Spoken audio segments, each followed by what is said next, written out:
অধ্যায় ৪। গ্রামবাসীর অভ্যর্থনা। গ্রামের প্রতিটা মানুষ এখন দানব মামার গল্প জানত।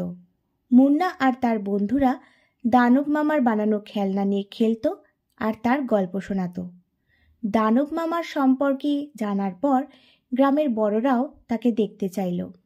একদিন গ্রামের মোড়ল বলল, এমন একজন দানব যে বাচ্চাদের জন্য খেলনা বানায়, তাকে তো আমাদের গ্রামে আনতেই হবে। মুন্না আনন্দে লাফিয়ে উঠল। সে দৌড়ে জঙ্গলে গেল আর দানব মামাকে বলল, দানব মামা, গ্রামের সবাই তোমার সঙ্গে দেখা করতে চায়। তারা তোমায় গ্রামে আসতে আমন্ত্রণ জানাচ্ছে। দানব মামা প্রথমে খুব লজ্জা পেল।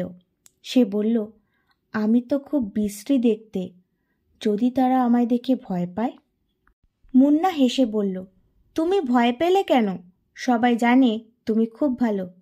আমি তোমার সঙ্গে থাকব, কেউ ভয় পাবে না। দানব মামা মাথা নিচু করে বলল, তাহলে আমি চেষ্টা করব, কিন্তু তোমাকে আমার পাশে থাকতে হবে মুন্না। দানব মামা গ্রামের দিকে রওনা দিল। সে এত বড় আর ভারী ছিল যে গ্রামের রাস্তায় তার হাঁটার সময় পুরো মাটি কাঁপছিল। গ্রামের বাচ্চারা খুশিতে দৌড়ে তার দিকে এলো।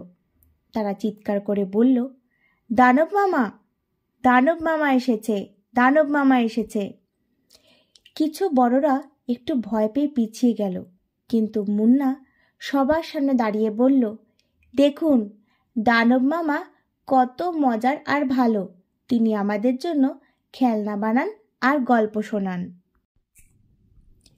গ্রামের মোড়ল এগিয়ে এসে দানব মামার সঙ্গে হাত মিলিয়ে বলল, আমরা শুনেছি তুমি বাচ্চাদের জন্য কত কিছু করো।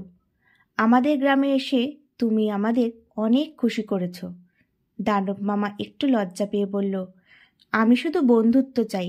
আমি চাই সবাই একে অপরকে ভালোবাসুক। দানব মামা বলল, আমি চাই গ্রামে একটা বড় খেলার মেলা করি। আমি নিজের হাতে বানানো খেলনা আর বেলুন দিয়ে সবার জন্য উপহার আনব। গ্রামের সবাই খুশি হয়ে বলল, হ্যাঁ, মেলা হবে, সেটা খুব মজার হবে। মেলার দিন দানব মামা নিজের হাতে তৈরি রঙিন খেলনা আর বেলুন নিয়ে এলো। মেলা শুরু হলো আর গ্রাম ভরে গেল আনন্দে। বাচ্চারা খেলনা নিয়ে খেলতে ব্যস্ত। কেউ কাঠের ঘোড়া নিয়ে দৌড়াচ্ছিল, কেউ ঘূর্ণি ঘোরাচ্ছিল। একটা মেয়ে বলল, দানব মামা, তুমি কি আরও খেলনা বানাবে? দানব মামা হেসে বলল, তোমরা যদি ভালো ব্যবহার করো তাহলে আমি তোমাদের জন্য আরও খেলনা বানাবো। গ্রামের বড়রাও খেলনা দেখে অবাক। একজন বলল, আমরা তো ভাবতাম দানব মানেই ভয়ঙ্কর, কিন্তু দানব মামা তো আমাদের সবার বন্ধু। দানব মামা বাচ্চাদের জন্য শুধু খেলনা নয়, একটি বিশেষ গল্পও বলল। সে বলল, যদি তোমরা সবাই একে অপরকে সাহায্য করো আর ভালো ব্যবহার করো তাহলে পৃথিবী অনেক সুন্দর হবে। আমি চেহারায় হয়তো ভয়ঙ্কর, কিন্তু আমার মন ভালো, আর মনই হলো আসল সৌন্দর্য। গ্রামের লোকেরা তার কথা শুনে মুগ্ধ হলো।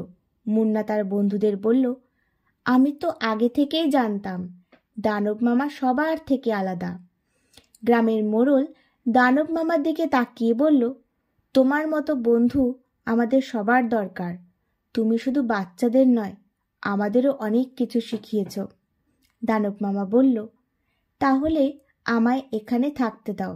আমি এখানেই থাকব আর সবার সঙ্গে ভালো সময় কাটাবো। সেই দিন থেকে দানব মামা আর গ্রামবাসীদের মধ্যে কোনো দূরত্ব রইল না। বাচ্চারা প্রায়ই তার কাছে যেত খেলতে আর তার বানানো খেলনা উপভোগ করত। বড়রাও তার সঙ্গে সময় কাটাত। গ্রামে এক নতুন বন্ধুত্বের অধ্যায় শুরু হলো। জঙ্গলের সেই ভয়ঙ্কর দানব এখন সবার প্রিয় দানব মামা হয়ে গেল। মুন্না জানত তার সাহস আর বন্ধুত্বের কারণেই এই পরিবর্তন সম্ভব হয়েছিল।